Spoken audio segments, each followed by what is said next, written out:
Hey y'all. It is your girl Brianna Edwards. How y'all doing today? Thank you for tuning in to Locked In, where highlights meet headlines and conversations stay real, no fluff, no filters, just real sports, real stories, and real talk. And so we're going to get right into our Twin Cities update today. And first things first is let's shout out to the Minnesota Lynx.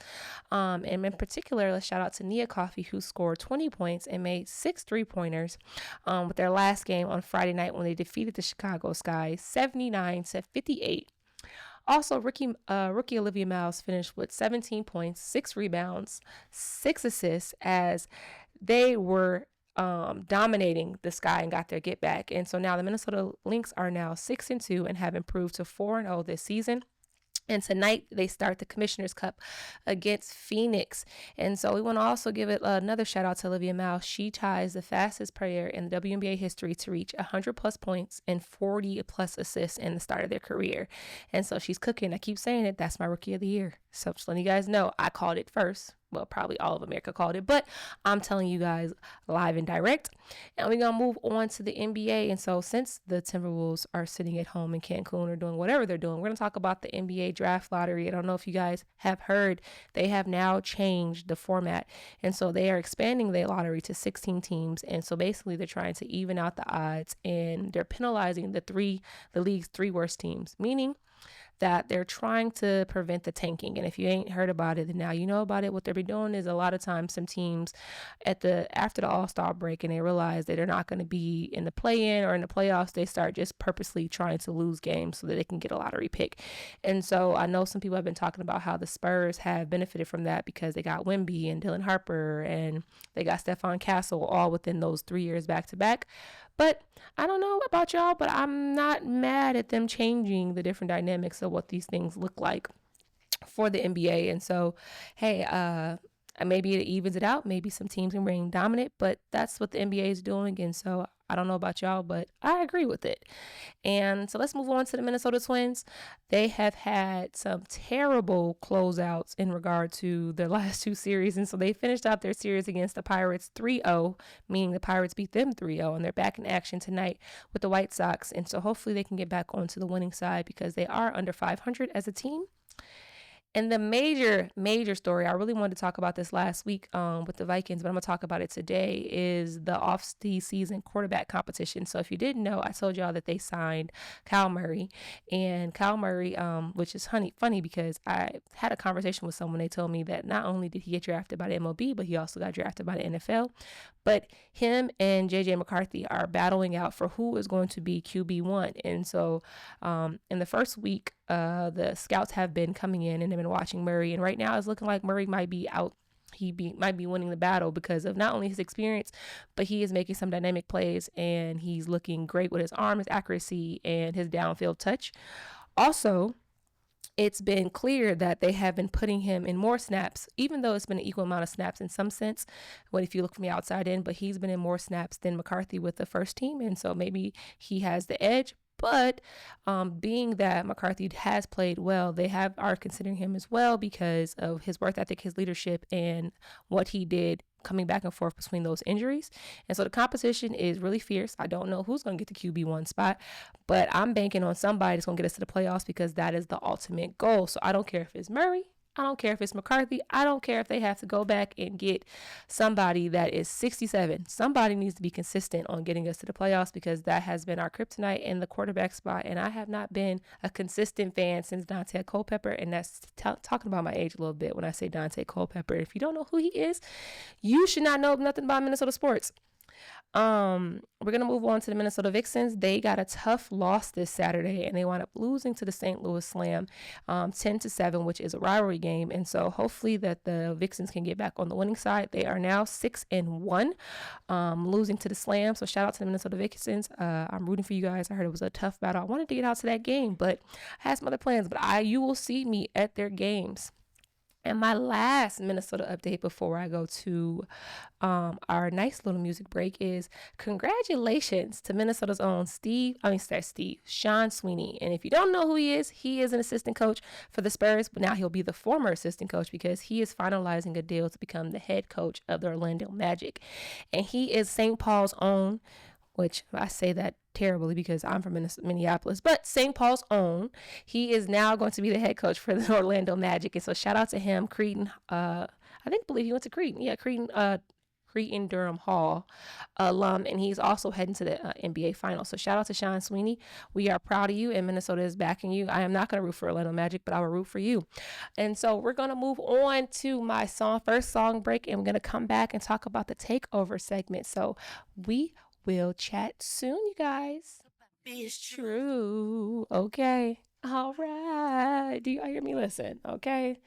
For one, Lloyd was going through it in that song, huh? Wasn't he? Just throwing that out there. Shout out to Lloyd though. Baby hair assassin. Okay. And now we are in the takeover segment, and I'm going to continue to keep explaining it until I build up my audience. So the takeover segment is when I'm only going to feature women's sports. And when I say I'm only going to feature women's sports, I'll never talk about anyone else. And so we're going to deep dive into a spotlight. And the first person that I want to talk about is Jess Shepard. And I'm going to move on from being upset about her not being on the Minnesota Lynx anymore. However, she deserves her flowers because she recorded the first 22-20-10 triple-double in the WNBA history.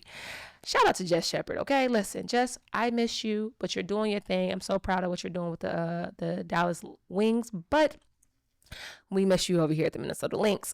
Next, you guys. Hailey Van Leaf gets waived again. She got waived from the Chicago Sky. Then she got waived from the Connecticut Sun. Then they signed her to the development team. And I don't know what that is. And so if you don't know who Hailey Van Leaf is, so she previously played at Louisville. Then she transferred to LSU.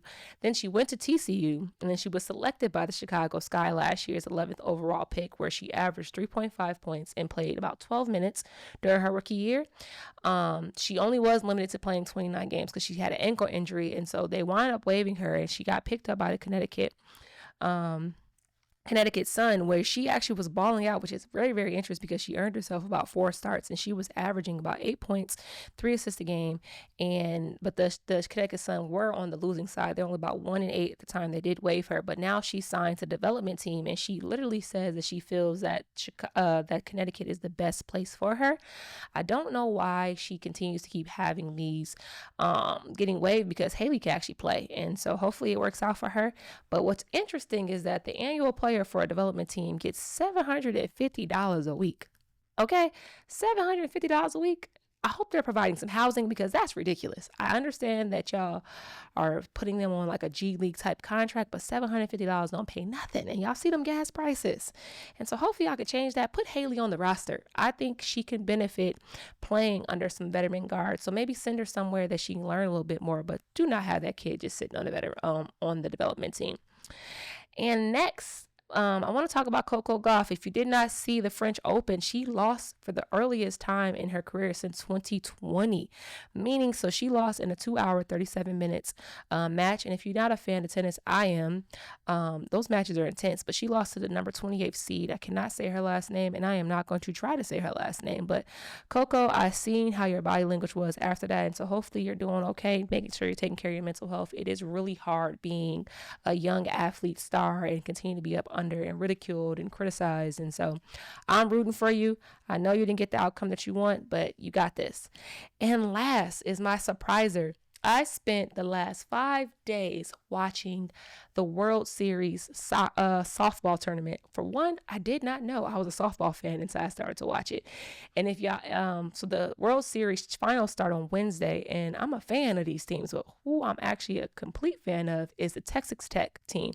So they got their pitcher, Caitlin Terry, and Najee Kennedy. They are fire. When I say I've never seen so many strikeouts consistently back to back, like I actually can talk about softball now because of me watching for the last 5 days. And so shout out to Texas Tech. And I did just watch the game against Tennessee and Texas, and so they had to play back to back. So I don't know who won that last game, but also Tennessee got a fire pitcher, and their center field is like amazing. And so if y'all don't have an opportunity to y'all have some free time on Wednesday, what I need y'all to do is tune in on ESPN and watch Women's College Softball World Series because these girls are balling on the field. I'm talking about, it's amazing. I actually cannot wait to get an opportunity to go to Oklahoma City because that's where they have it every year. And I'm going to actually cover the World Series because they doing their thing, and I'm a fan. Now, I'm not going to watch, well, I'm trying to watch baseball, but I can watch softball. Okay, I'm going to get into baseball eventually, but softball is where it's at. And so we're going to take a 3 to 5 minute break. And when we come back, I'm going to have my special guest, and then we can tap into all these great questions and get into the next part of our show. So I'll be back soon. Hey, you guys, I am back. Shout out to my lovely people that's listening to me, and someone texted me talking about, I can hear you on the radio. Thank you so much. I don't know who that was. I ain't got your number saved, but I'm gonna save it after I ask you who this. But I want to introduce my special guest, Mr. Huey himself. And so how we met was through God at this point. We're just gonna talk about that. And so he has been training athletes a little bit over 9 years, almost 10 years, and he works out my girls. And so he's more than just a performance coach. He got me right before I had a baby, and hopefully can get me right again after I had this baby. But no, he is a former athlete who not only played at the highest level you can play, meaning like going to college and doing those different things. He understands what it's like to be an athlete and now to be a coach and a performance coach and understand the science behind it. So I got him on here for a reason because I think a lot of athletes are going to be able to get some gems from him. So thank you, Kyle, for coming. Hey. What's going down? How you doing? I'm doing good. I cannot complain. And so thank you for coming, and I'm happy that you made it. Are you good? You're not out of breath? I'm good. I've been running around since 6 o'clock. I mean, I went from Hopkins High School to downtown Lifetime to St. Louis Park Lifetime to running errands for my grandma, took her to the store. He wasn't running errands. He was making TikTok videos. I was making TikTok videos, and she be through with me every time. Leave my soror alone. It's my soror, okay?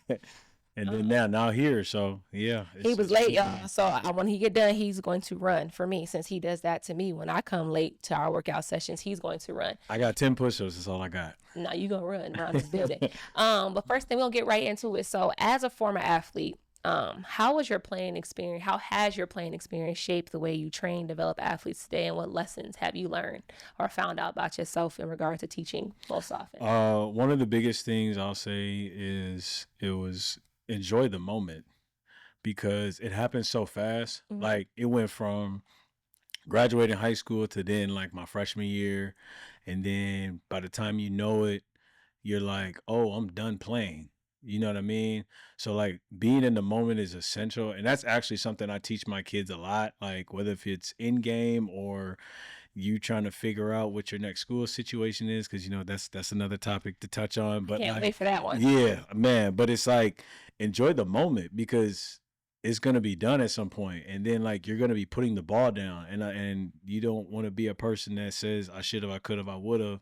Just do it all now. Put all in now while you can. And then the other thing I would say is, nothing is guaranteed. So when you get there and you get the opportunity, seize the moment when you're there. Yeah. Right. Take advantage of it. Like, don't think it's sweet. I think the biggest problem with a lot of the this younger generation of athletes is they want a lot of things handed to them instead of like actually putting the work in to become something of themselves. And we need it. I think it's up to like, because we the unks and the aunties now. Yes. So you the unk. So I think keep in mind she's older than me. So I think it's important for us to step up and really like show them the right path. Like, look, like this is what I went through to get to where I'm at. And it's not necessarily like you teaching the same type of development style or anything like that. It's really just like getting them to understand the mental of working hard. Yeah. And that nothing just happens just because you have a name, quote unquote, or you got a highlight tape for the first time, And you know what's funny? And I'm gonna backpedal a little bit. So you keep talking about like, you know, working hard and when it's over. Talk about your journey a little bit because it's unorthodox, right? Like you train a lot of athletes in regard to basketball, but you played college Oh football. yeah. So when people think about that, it's like, wait, how the heck is a football coach for somebody to play football gonna tell me what it's like to be a basketball athlete? So talk about how you even got into that before we move on to the next question. Well, the funny thing about that, honestly, is a lot of parents think I played college basketball. So like when I'm training athletes, they'll be Yeah. like, "What college did you go to?" I say, "Oh, I went to such and such, but I played football." And they'd be like, "Wait, what? Really?" I was like, "Yeah." So that's a funny story in itself. But it was different because when like my freshman year, I went JUCO. Well, first Yeah. off, I went JUCO. Yeah. Let's stop there. Okay. I went JUCO. I didn't go just to the highest level. Like I had to really be in the gutter before I got to where I Yeah. wanted to get to. You know what I'm saying? So it's like I started off at the JUCO level and then I realized like this is going to be a tough journey. Yeah. It was like the first time I had to look at myself in the mirror and say, is this really what I want to do? Because everybody says they want to do it until you get to that point. So for me, it was like, is this something I really want to do? So I had to make a decision off back. So then once I made the decision and said I'm locked in, then from then on, it just boiled down to me working. Like, and a lot of it I did on my own. Like going to the weight room, after going to the weight room, did that on my own. Getting extra reps with routes or whatever I wanted to do, did that on my own. But it was a journey of me just like making a decision, like if I'm gonna do this, I'm gonna do this. You know what I mean? I think everybody wants to be an athlete until it's time to be an athlete. Like my grandpa always lives by this quote, and I always say it's like there's part-time athletes and then there's full-time athletes. Either you're a full-time athlete, which means you're all in, or you're a part-time athlete. And that's kind of like the road I've taken throughout my athletic career to like be a full-time athlete in every aspect. So when Yeah. you walk in your community, you're an athlete. You're not just Kyle. When you're out at home, you're an athlete. You're not just Kyle. You see what I'm saying? So it's like being a full-time athlete is every day. It's everyday living, which is pretty much living to the highest standard and highest living that you could possibly live. You know what I mean? How I look at it. So No, I agree 100%. You just gave me a nice alley because A, you talking about your journey, right, as an athlete and the dedication that came with, even though I'm a little older than him, we're still in the same generation. Um, okay, we're gonna say that again. But the difference is now, right? You're training kids, right? And they're not all locked in. Shameless plug, that's my show name. They're not as locked in my opinion, right? I've been coaching for 10 years. So I want you to talk about the differences from our generation to when you first start training until now in the athletes. so as an athlete, it was, how do I put this? Actually, here's a perfect example. When I was an athlete growing up, it was an honor to be on the freshman team back when I was playing. Like if you were on the freshman team, you was that dude. Like, oh, you made the team? Oh, okay, bet. Yeah. You okay, congratulations. Parents is, everybody going to the games. And everybody used to come to the games right then. Back then, going to sports events in high school when I was growing up was like the thing to do. Yeah. Like there was no such thing as parties or whatever these kids do now, TikTok and all that. It was like, hey, what time we meeting up at the game? Okay, we gonna go eat here, and then such and such. I'm gonna have my dad pick us up and drop us off. Like it was a real event Yeah. going to high school games and stuff like that. And then like if you was on varsity, then it's like you were that dude. You know what I'm saying? Now I got eighth graders that are on JV and they mad about it.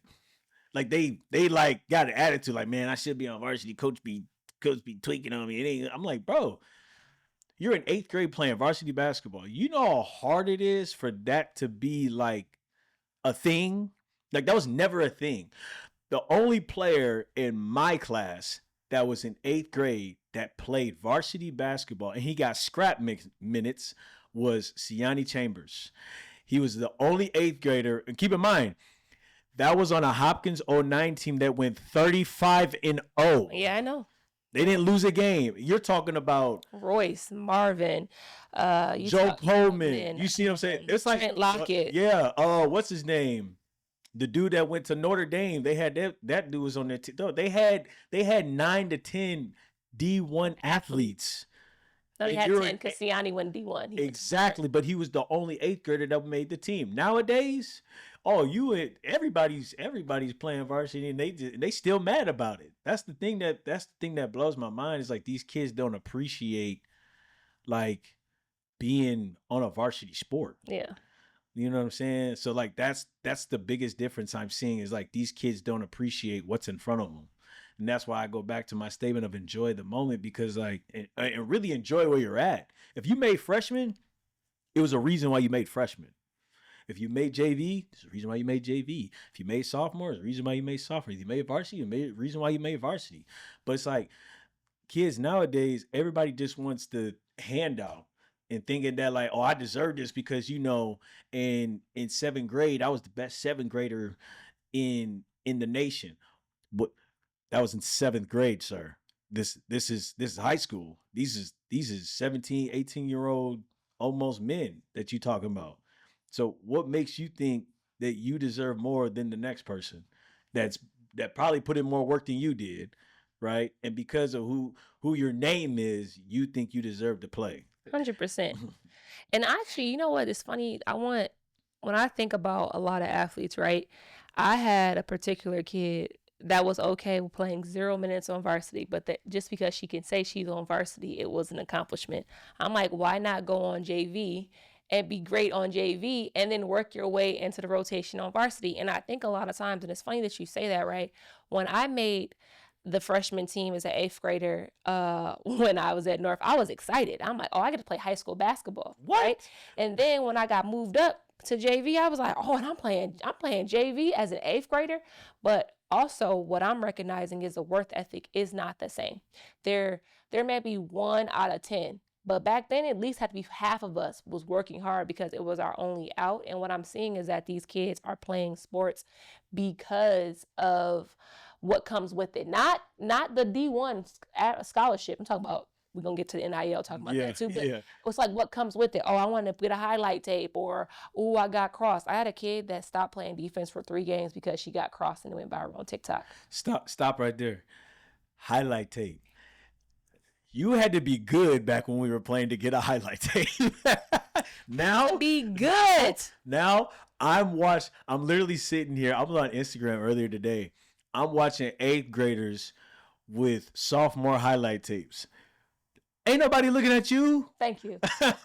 Ain't no coach looking at you. You in 8th grade. Get graded. Congratulations. No. And I'm not even throwing shots at those young kids, those young cats that are playing up. Shout out to you for real. But nobody cares about no 8th grader playing sophomore or JV. Thank you. There's no offer in that. There's no offer in that. You're not playing the top competition. You're playing you playing just some kids that maybe didn't make varsity. That went to Egan and played Egan travel basketball. 100%. And it's like, it's crazy though, because the thing is, I get it, right? Because a lot of kids have these hoop dreams, but they don't know the amount of work that comes with it. And when you say that you was an athlete every day, my first break, Kyle, is when I retired. Yeah. Think about that. I picked up a basketball at 12, and when I retired at 24 was when I had my first, I'm talking about week-long break. Yeah. I may take a day off. Yeah. And then I had a dude who worked just as hard as I did, so we'll go to the gym, hoop all day, be in the gym for 6 hours, and then go kick it for the rest of the day. Like, the kids don't have that same motivation. We could talk about this for hours, because and also, I wish I should have put a question about parents, but I don't know. But we not going to do that, because Kyle runs a business. We don't want to talk about these people's parents, okay? We don't want to talk about these people's parents. I need clients. Okay, need clients. Y'all are great. So, NIL. Now kids are getting paid for their name, image, and likeness. And the funny thing is, I can't wait to be a coach to get paid for my name, image, and likeness, because it's actually a thing, okay? No. And I can't wait. Who want to sponsor me? That's a shameless plug. But what have you seen change in the behind the scenes of what you're doing, because NIL has been introduced? So what's changed about the families? What's changed about their focus, their academics, the development? Like, talk about that a little bit more. Kids now are not playing. I put it like this. I don't even think it's kids. 100%. Families now that they see $1 that comes with it,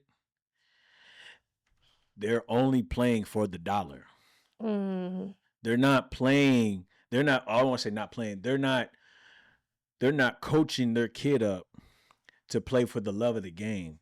They're coaching their kid up for the dollar amount. Hey, son, or hey, hey, daughter, you next up. You the next Liv Gill. You the next Paige Becker. You the next what's his name? Terrence Brown. You the next. You up next. You gonna get that check. When it's like you're chasing the check. You ain't doing it for the kid. You doing it for yourself. I didn't literally seen families like it's gotten so bad to where families literally go, those that get opportunity, they go on visits, and that's one of the first questions asked. Stop lying. That's one of the Are you first. serious? That's one of the first questions asked about the finances, and then what makes it even, what's getting even to go deeper in it. These kids are getting agents as freshmen, sophomores in high school, getting somebody to represent them, and then now these kids are just like, oh, I'm buying out here, and it's like, dude, enjoy where you're at. Like a perfect example of a kid that I appreciate outside of Terrence Brown, because he has a heck of a journey too. But Nas Whitlock is a perfect example. Nas, first off, we'll put it like this. Nas went to a De La Salle team that wasn't even supposed to get to the state championship. Yep. Took a team to the state championship, then went to a low major, or Lehigh might be a low mid, low or mid. Major, I think they're a low mid major, one of the two. It might be that tweener. Took him to the tournament, balled in the tournament. Now he's getting organically what he deserved. But I've already talked to Nas. Nas didn't go to Lehigh simply to be like, oh, I'm going to go here and get out and go get paid. No, he chose Lehigh because it was the best opportunity for him to be the best version of himself. Period. And if you go to a school, you got to think, I'm going to school to be the best I can be for the program, not for me. If you go for the program, organically, you will get what you want. But these kids are chasing dollars and they're not chasing what they should be chasing, which is honestly, they need to be continuing to follow God. Because if you follow God, everything falls in a line. Okay. Right? Because think about it like this. As children of God, you're already winners, right? So if I'm already a winner and I'm doing all the things I'm supposed to, it's automatic I'm going to win. Now, where do you fall short? You fall short when you start to think selfishly, which if you're going to pick a school, I'm just going here to get my numbers, and I'm about to get out. Well, you're thinking selfishly. So organically, you don't have a plan to just be better. You just have a plan to get yours. And that's more than the selfish acts, which you will never be blessed as an athlete doing things off ill intent. In life. Period. So it's important. So it's important for an athlete to organically go somewhere where they can become better. I just had a conversation with a kid earlier today. I'm not going to say his name, but I told him, I said, dude, you need to go to this school to be better and to win. Because what do coaches want? Coaches want winners. Coaches don't care about no 20, 30-point loser, because the only thing you're going to teach me how to do is lose. That's it. You drop 25, right? And we but then you lost hello. So what are we talking about? What are we teaching? Yeah. So and then the thing about it is, it's already so hard for high schools to get recruited because there's already college athletes just going to other colleges. Transfer portal. So you're already behind. So if you want to get recruited, you have to be a winner off gate, right? If you look at all the kids that has got Division I offers in this last class from Minnesota, they're all winners. Yeah. The two boys from Wayzata, the kid from East Ridge, the other kid from Chaska, they got to the state tournament. And he's got all, like, if you look at, they're all winners. These are kids that are winners. Nas Whitlock was a winner. So it's like, there's, of course, as a winner, you're going to get the fruits of your labor. But describe, so I know what you mean by winner. And so I want you to explain that term when you say they are winners. Talk about that. A winner is somebody that does whatever they need to do to win. And that's based off of if my shot's not falling, right? Let's say I'm the best scorer on my team, right? Yeah. And my shot not falling. I still need to play hard defense. Yeah. I still need to get rebounds. I still need to be positive to my teammates. I still need to make sure I'm making the right reads in the right place. I need to do all the things all the intangibles that are going to imply me winning the basketball game. Thank you. That's all I want you to explain. Yeah. Because people think, because like, for instance, right, I coach girls basketball, right? And a lot of times they're talking about, well, Maddie Greenway got 7,000 gazillion points. Maddie Greenway is not just a scorer if you watch Maddie Greenway. Hello? Maddie Greenway also has about 2,000 assists. Now, they don't talk about it, but Maddie Greenway just didn't have 6,000 points. Now, I'm not going to lie. She does sit in the game a lot of times with all the points, but that's the whole nother conversation. Right. But the kid actually hooped, and she defends. She also has 1,000 steals. So she's not just a kid that's getting all these points. And I think kids are misconstruing that the amount of points you get, or if I start. No, I know plenty of people. My first Division I scholarship offer, I was coming off the bench. Okay, I wasn't starting the game. And so I think I'm happy you talked on that, is because a lot of these kids are transferring to schools. There's no level of loyalty, there's no level of commitment, and it's based on money and what you can do for me versus what I can do for you and how I can make this program better.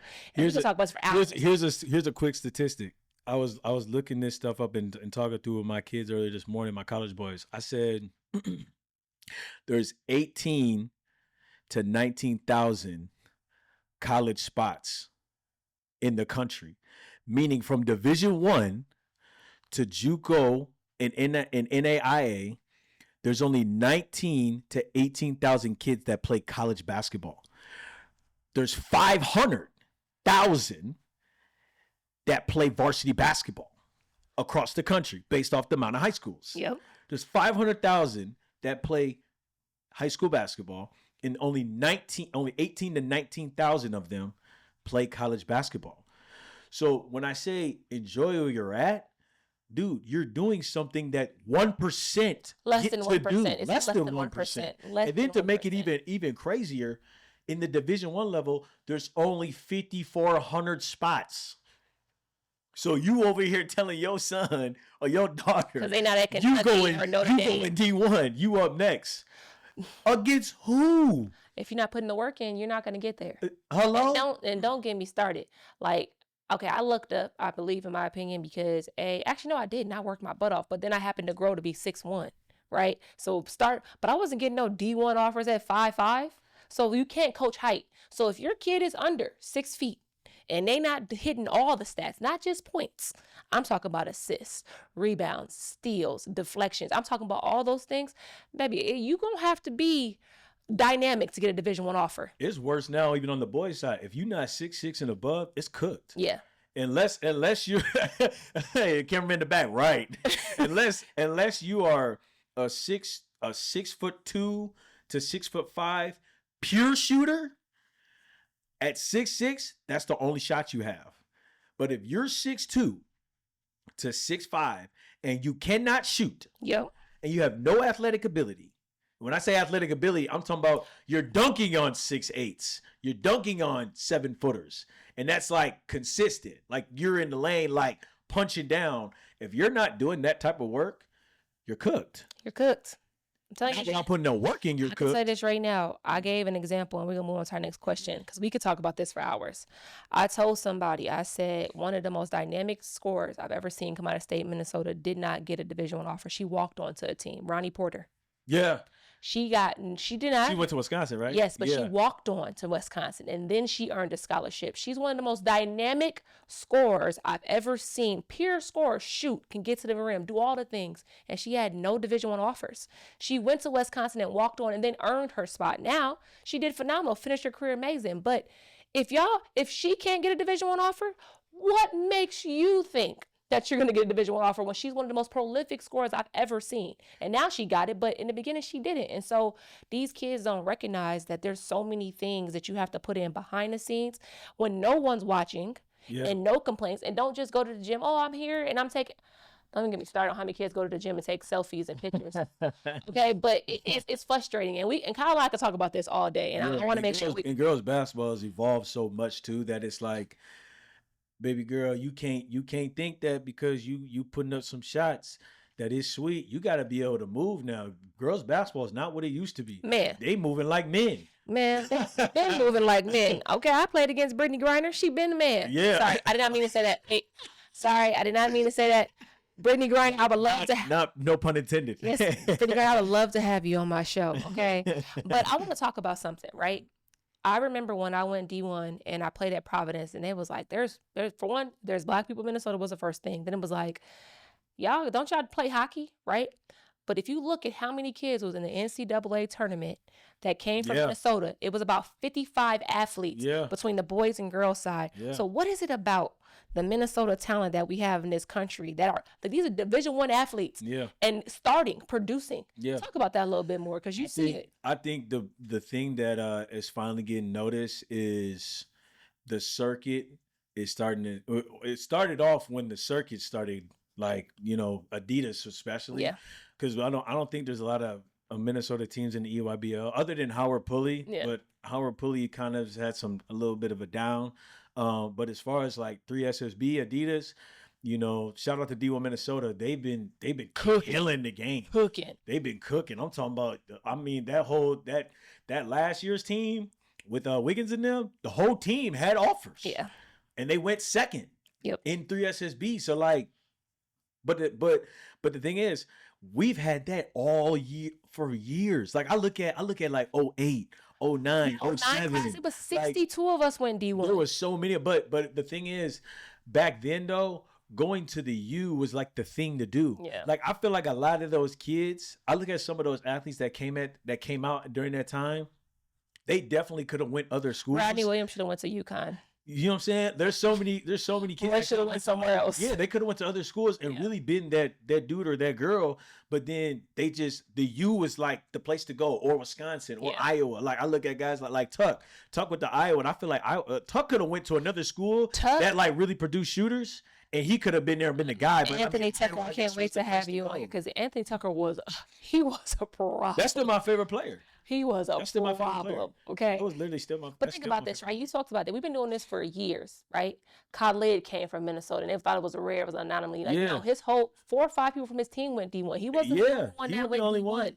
And then you think about the girls at North High. T. Moore went D1. Yep. Mari Horton is the reason why I went to Providence because she played at Rutgers, and I was like, oh, the Big East, like it was happening. PJ Hill, Taylor Hill. Yeah. My whole AAU team went D1. My entire AAU team went D1. Now, granted, some went bit major, you know, but some went mid-major, but we all went D1. You said it's 5,400 slots, and 10 of them was taken by girls from Minnesota. Yeah. It's like, I know what it is. In my opinion, I feel that we produce a grit, right? Because especially the kids of color, a lot of us either are schools that no one look like us, or we're in a school that everyone looks like us, but this is our only way out. So we have to hoop, or we got to play football, or we got to do whatever. But you are seeing a growing number, and I think the reason why, I wanted to see if you was going to touch on it, but I think the reason why people are noticing it now is because of Paige. Yeah, that's true.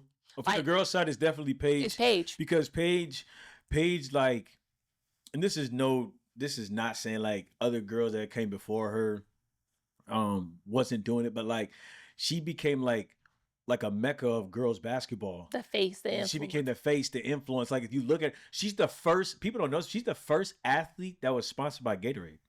Wow.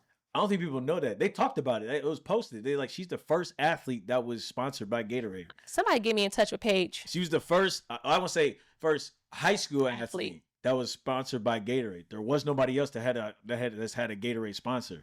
Obviously, they have the Gatorade Player of the Year in each state, but she was actually sponsored by them. Yeah. She was the first one to have it. Yeah. So, like, she's changed the game and revolutionized girls basketball alone just off of the likeness of her and her image Paige and everything. Bucket, she owns that name. Yeah.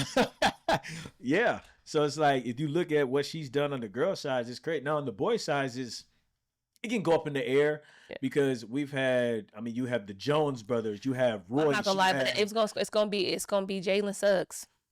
To be honest with you, Jalen Suggs and Chet. To be honest with you, I might give it to Chet. You might be right. This is the only reason why I give it to Chet, because Chet won a natty. Got it. And then he was such a prime piece when they won the natty. You see what I'm saying? Jalen won the natty. No, he didn't. Jalen didn't win. Buzzer beater. He got. If you look at Jalen Suggs' career, like he got to the Final Four, right? And then they lost there, and then Orlando was in the playoffs recently, but then they can't get past them dogs. So it's like, but Chet won it. Yeah. You know what I mean? And I think that would have been like, I think that was his Third year? I think third it was year third in. year. So it's like, Yeah. if you look at Chet winning, it's like, that's a big deal. Yeah. You know what I mean? And then you can't beat a guy that's 7 foot. 7 You know what I foot. mean? Chet, shout out. Listen, Chet, I know that Perk and Stephen A has been getting on you on First Take. I am a fan still. I am rooting for you. I hope they do not trade you to Milwaukee like what they're thinking to get Giannis on I don't OKC. think they're gonna trade him. I don't think they're gonna trade him. OKC got 12 first-round picks over the next 4 years. That's some good I capital. know, but I don't think they're gonna trade him. I hope they don't. I think the thing that this is just my opinion when I look at Chet. If Chet could transform himself as far as really get on the movement part of him, because you look the way he moves, he has a decent handle and he has some sort of ability to get lateral. But if he can really open up his fast switch muscle fibers, but then on top of that, really dedicate to the web fast switch muscle fibers. but then really dedicate himself to the weight room. Like, I look at Wemby when he first got to the league, and I look at him now. He's 180 for sure. Wemby did everything he was supposed to do. 100%. He went to the monks. You could tell he went to a strength and conditioning coach, like performance person. Hold on, did you see the video when he was doing marine training? Yeah. Like, I'm like, he on a whole nother level of working out. He wants to be the athlete greatest ever do it. Yes. And the way that he's doing, well, he ain't gonna never be better than Kobe. Shout out to Kobe. I'm not gonna. Okay, two things before we go to a radio break, for some music. What do you feel that players need to do both on and off the court to maximize their potential if they have aspirations of playing at a high level? As far as on the court, you got to get in the gym. And when I say get in the gym, you have to put quality hours. I'm going to emphasize on the quality part, okay? Because you can be in the gym for 4 hours and still end up sucking, right? There's a lot of kids that do it. I'm literally trained in the gym, and I watch kids on the other side doing. They're doing what's that? They're doing one-on-one, quote unquote, but they're not taking it serious. Yeah. And then when they're getting shots up in a sense where it's like they literally catch the ball, relax, set their feet, then finally shoot the ball. It's like in the game, yet that's not going to happen. They're not doing like, game speed. That's like 5% of a chance of that happening. Where it's like, no, you got to get in the habit of feet set. As soon as I catch it, it's up. That changes the dynamic of how you shoot the ball. So it's like, make sure you're getting the quality hours of being in the gym. If you're going to spend 4 hours, that 4 hours need to be like real dedicated work, and you're actually being specific and intentional on what you're trying to achieve and getting better at something. Mm-hmm. The other thing off the court is y'all got to do a better job of how y'all carry yourselves, because the moment people know you're an athlete, everybody is waiting for you to do something that you're not supposed to do. For you to make a mistake. So it's super important that you guys carry yourselves at such a high level, which is why I say full-time athlete, because then when you're in the community, people know you as an athlete, right? You're no longer like, when I'm walking in the street, I'm no longer just Kyle. Yeah. Like, I'm Kyle that plays football. So when people look at me, there's a certain expectation that I have to carry when I'm out in the world. Yeah. Or out in the community. So it's the same with these athletes. It's essential that you really, really, really emphasize on carrying yourself properly when you're out in the community. Listen, I don't know what parent listens to this, probably my parent. Okay. What he just said, athletes, you are a brand. 100%. And your brand on the court is just as important on your brand off the court. And I can tell you this right now, just a shameless plug. The reason why I got this radio show as fast as I did behind the scenes is because how I carry myself in public is the same way I carry myself in private. Now, granted, some of my friends know who I am behind the scenes, but the world only knows what I want them to know. And so your brand is so important, it's so essential. And so athletes, if you want to be successful, know that your success is determined by how you carry yourself and the work that you put in on and off the court. That's on and off the field, on and off whatever tennis thing, all of those things matter. And so we're going to go into a quick little commercial with some music, and then I'm going to come back and we're going to talk a little bit about who he thinks is going to win the NBA championship. And then I'm going to give you my word today, and we're going to be done. That's going to be it. Okay, so I'm going to shut up for a second and let y'all listen to some music. All right, I'm back. I told you I was going to be quick. because we gonna got to get out of here soon because I got to pay some bills. It is the first. And Man. if y'all can drop some coins, the stars, that'll help pay some bills too. Okay, because we got real bills. Okay, my gas take $100 worth of gas. Lord. Okay. Before we get out of here and I get into my word of the day, we gonna talk a little bit. We go 2 to 3 minutes because Kyle's long winded. Okay, long winded. I'm just playing. No, he's not. Honestly, bro, you was dropping some gems. Who do you think is going to win the NBA Finals and why? So people might think I'm crazy when I say this, but I didn't want to believe it at first. But I honestly think New York might do it. What? And here's my reasoning. I need you to really hear what I'm saying. Talking about it respectfully. I watched OKC, right, and I watched how those games went down, and I specifically watched Wemby. Okay, yes, he's stronger, but he was getting thrown around a little bit. Okay, so that's one problem. Now, the thing about it is, Cat can move just like Wemby can move. In some dynamic, it's not as it's one thing I can say, because you gotta remember, as a trainer, I watch movement like heavy. So I look at Cat and how he moves. Yes, it looks unorthodox, but he can move. He's not, and the thing about it is he also draws out the 3-point line. If you look at OKC, outside of Williams, you know what I'm saying, and then I look at how Chet played. Like, I'm just like, okay, well, what's the difference? Well, Cat, for one, can move. I don't really see anybody guarding Brunson. I don't.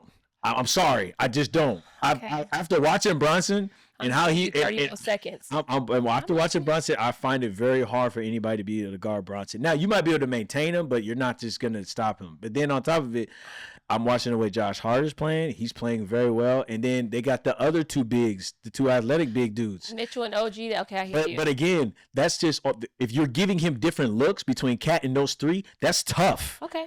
That's tough. So would you like to hear? That's tough. I mean, are you ready? I'm just telling you mine. Okay, so do you believe that Brunson is better than Shea? As far as putting the ball in the rim? I'm just saying, I'm asking the question. Do you believe that Brunson is better than Shea? But I'm saying, in what dynamic? The question, do you believe that Brunson is better than Shea Gilgeous-Alexander? I'm gonna say that's so a no. Tough. No, I'll say no. I'll say no. You see how Shea struggled against Castle, Vassell, Harper, Fox, Shea Penny? They put 5 different rotations on that one player. By the way, Jalen Brunson is shorter than me. Yeah, that's true. Okay. Yeah. Shea Gilgeous-Alexander is 6'3". He's taller than me. He's same height as my man. Yeah. He struggled. Castle is taller than my man. He's about 6'4", 6'5". So do you think that Bronson's going to have the same success when it's a 5-guard rotation? Me personally, believe the reason why they're going to lose is because Bronson's going to struggle. And if he decides to overshoot, it's going to be the same outcome that they had last year when he was overshooting on other guards. Now, I understand that Wemby and Cat, in my opinion, are going to cancel each other out. Yeah. Let me tell you why. Because even though I think Wemby's a little bit more consistent than Cat, especially when the game's on the line, sometimes, and then Cat stays in foul trouble when he doesn't. Yeah, that's true. But they'll cancel each other out. But here's what their problem is. Let me tell you why. Who's going to stop De'Aaron Fox from his consistency? Who's going to stop Castle from his consistency? Who's going to stop Dylan Harper? That is the reason why Minnesota lost. Yeah. It wasn't Wemby. It was the guards. Then if we go all the way back and keep on going, when Harrison Barnes shows up, he's a veteran. He's the only person out of all those players that understands what it takes to win. Yeah. Hence on why I think the Spurs are going to win in 6. I'll say this. If New York can keep them off the 3-point line, they might have a chance. You think? Now. That's the only hard part. That's very hard because I watched the way that last game went. I'm talking about, wasn't they win 6 for 10? That's going to be Shane Penny. I said, oh my gosh. He's the first player since Steph Curry and Klay Thompson to have 6+ threes in a 7-game series. And guess what? Harrison Barnes was on both teams. And it was 10 years to the date because it was his birthday. So you're saying Harrison Barnes has got this type of magic potion going on? Let me tell you what's going to be crazy. And I didn't mention who I feel the X factor is this. It's the 6th man of the year. The Spurs got the 6th man of the year in Johnson. He does all of the little things. And what's crazy to me is what's going to happen is if Bronson tries to outshoot and he doesn't get his team involved, they're in trouble. And what happens is when he plays against other guards, he does that. But when he takes, you can look at the percentages. No, you're right about the More percentages. than 20 shots, they lose. Yeah. No, you're right. Bronson's gonna come and shoot them out the game.